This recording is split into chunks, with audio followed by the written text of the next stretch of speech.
ends the world? Is it you? What if it is you? I don't think you're a cowboy at all, no. I think you're a killer.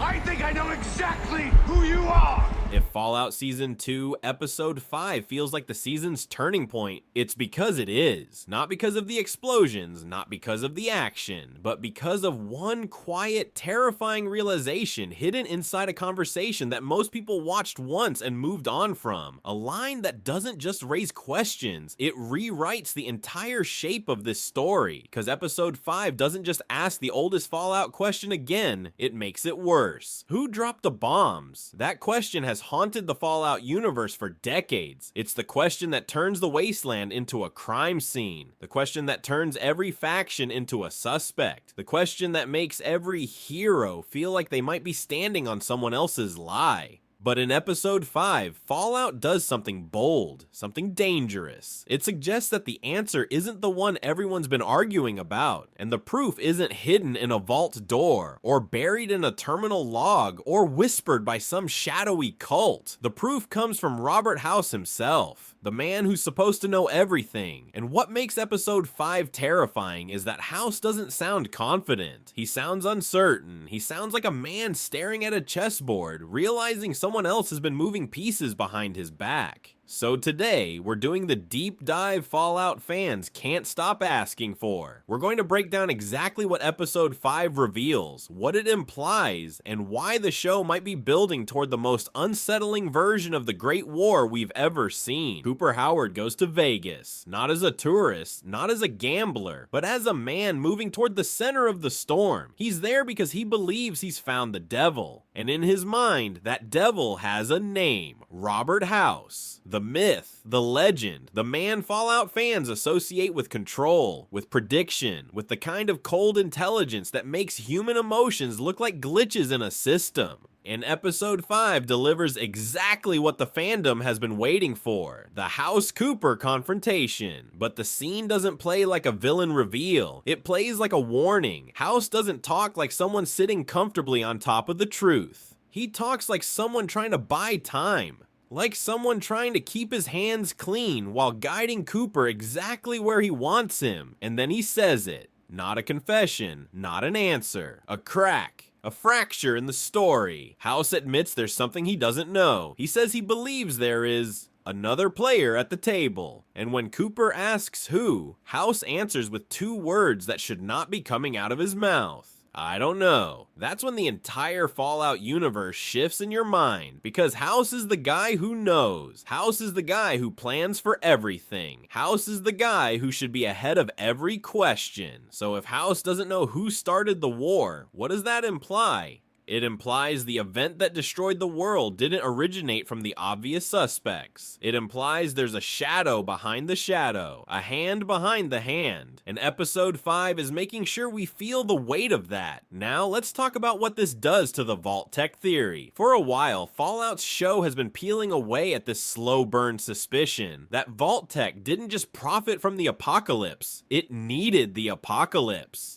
In the wasteland, Vault-Tec doesn't behave like a company that survived the end of the world. It behaves like a company that planned for it. It's always a few steps ahead. Its vaults aren't shelters, they're laboratories. And the deeper you go, the more it feels like the real experiment wasn't about saving humanity. It was about redesigning humanity. But Episode 5 comes in and says something that's almost worse than Vault-Tec being guilty. It hints that Vault-Tec might not have been the one who pressed the button. That's what makes House's another player line so devastating, because if Vault-Tec didn't start it, then Vault-Tec isn't the cause of the apocalypse. Vault-Tec is the beneficiary of someone else's decision, and that implies something horrifying. Vault-Tec might not be the ultimate villain. Vault-Tec might be the middleman, the corporation that didn't start the fire, but built an empire out of the smoke. That's why Episode 5 is so dangerous. It introduces an unknown player, and unknown players make every theory worse. Because once you allow the possibility of a third party, everything opens up. China, the Enclave, a hidden alliance, a faction we haven't seen yet.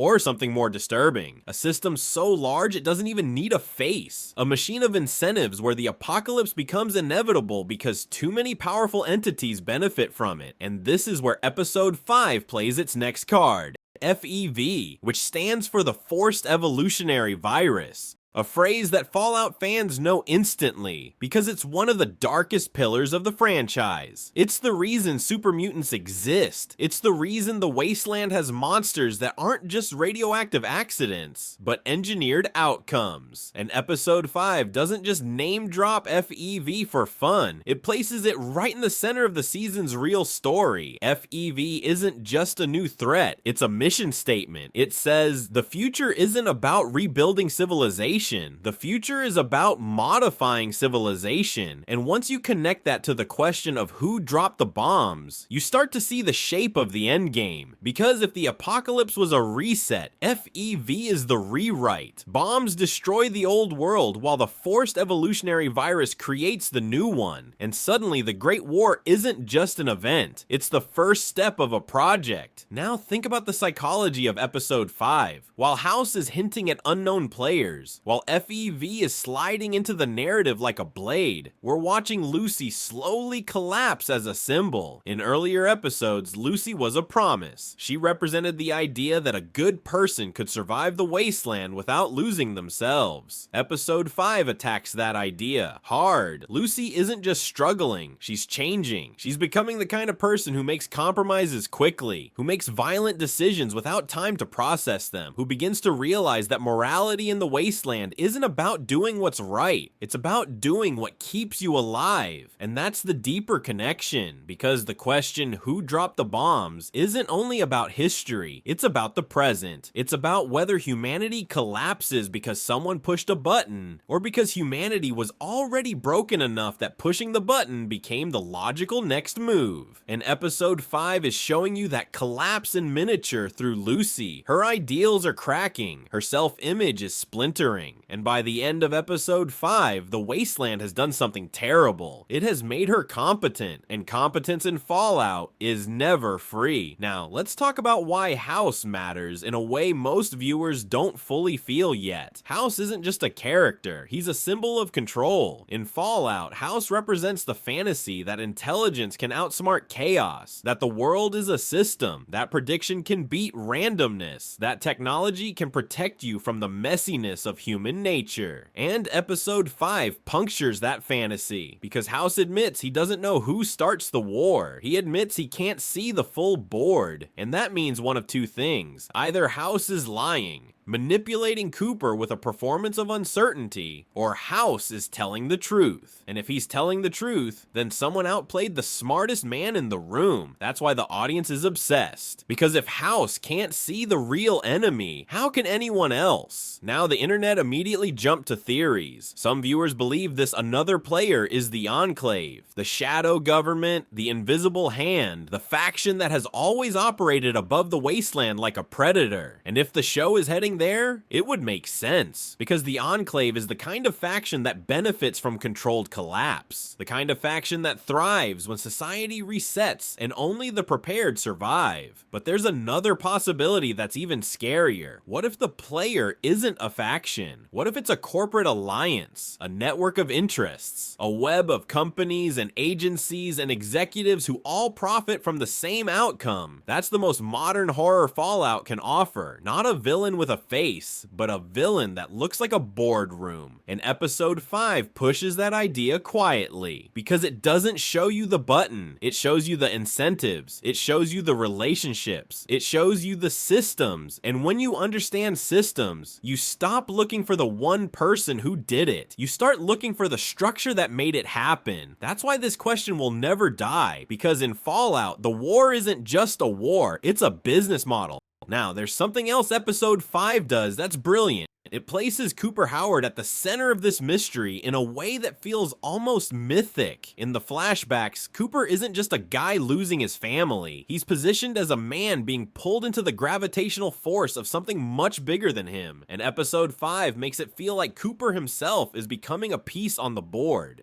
Not because he's important politically, but because he is psychologically important. Because Cooper is the bridge. He's the character who remembers the old world. He remembers the lies before the bombs. He remembers the smiles that didn't mean anything. And he remembers the exact point where civilization stopped being real and started being a stage play. And that makes him dangerous to House, to Vault-Tec, to whatever this other player might be. Because if Cooper finds the truth, he doesn't just expose someone, he breaks the spell, he makes the apocalypse personal again, and that's what power fears most. Now, here's where we push into the real theory. The reason episode 5 is built like this is because Fallout isn't trying to answer the question yet. It's trying to weaponize it. It's trying to turn who dropped the bombs into a hook that pulls you through the rest of the season. And the way it does that is by offering you 3 horror options.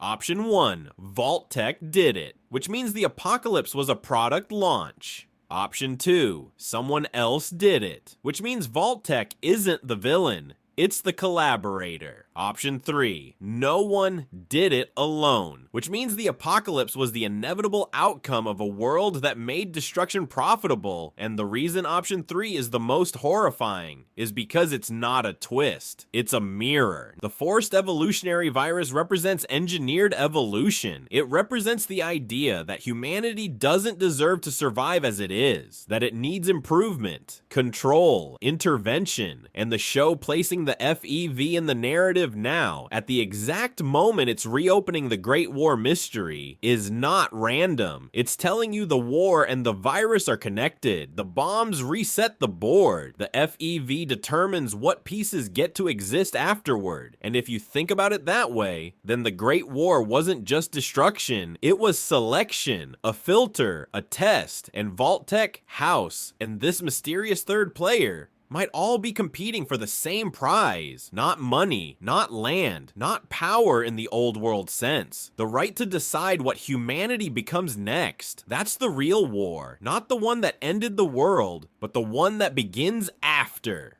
And episode 5 is the first time the show lets you see that clearly. Now, the genius of Fallout is that it hides existential horror inside familiar genre clothing. It's cowboys and monsters and vault doors and neon Vegas. But underneath it, the story is about control, about how systems treat human beings as resources, about how survival becomes a kind of obedience. And episode 5 makes that theme impossible to ignore, because Lucy is being shaped, Cooper is being used, House is trying to steer events he can't fully predict, the FEV is moving into the story like a promise of manufactured future, and somewhere in the shadows, an unknown player is watching all of it unfold. So what does the show want you to believe right now? It wants you to suspect Vault-Tec because that's the obvious villain. It wants you to suspect House because he's too powerful to be innocent. But then it hits you with the line, another player at the table, and suddenly you realize the show isn't giving you the answer. It's giving you the feeling that the world ended because people like this exist. People who see apocalypse as opportunity. People who see extinction as leverage. People who can stare at the end of civilization and ask one question, who benefits? And once you ask that question, you can't unask it. Now, before we end this, we need to talk about what the rest of season 2 is likely building toward. Episode 5 is halfway through the season, and according to the showrunner, the series is intentionally peeling back layers about the bombs and corporate involvement as it drives toward its larger endgame. That means we are not getting the full answer yet. We are getting the setup. We are watching the pieces move into position, and the second half of the season will likely do 2 things. First, it will force Cooper to confront the truth about what happened to his world and his family. Second, it will reveal what Vault-Tec and the FEV were truly meant to accomplish, not just as experiments, but as the foundation of a new order. And if the other player exists, that player will emerge not as a surprise cameo, but as the final statement Fallout wants to make, that the world didn't end because someone made a mistake. It ended because too many people made the same choice at the same time. Now here's the question I want you to sit with. What if the Great War wasn't started by fear, but by confidence? Confidence that the winners would survive. Confidence that the vaults would work. Confidence that the future could be engineered. confidence that humanity could be controlled like a product. That is the scariest version of Fallout's history, and episode 5 is pointing directly at it. So, who dropped the bombs? The honest answer is, Fallout isn't ready to tell you, but it is ready to tell you something else. That whoever did it wasn't alone. That the apocalypse wasn't a tragedy, it was a plan. And the reason that idea hits so hard is because in the wasteland, everyone is fighting to survive. But above the wasteland, someone is still fighting to decide what survival means. And if episode 5 is right, then the war never ended. It just changed shape. Because the bombs weren't the end of the story. They were the opening move. And we're only just now seeing who's really been playing the game. So tell me in the comments, who do you think the other player at the table really is? Do you think House is lying? Do you think Vault-Tec is still the main villain? Or do you think Fallout is building towards something even darker? A world where the apocalypse was simply the first phase of an experiment, and humanity was never meant to come out the other side unchanged. If you want the next deep dive, I'll do it. Because the moment Fallout starts explaining the past, it's never just telling you what happened, it's telling you what people are willing to do again.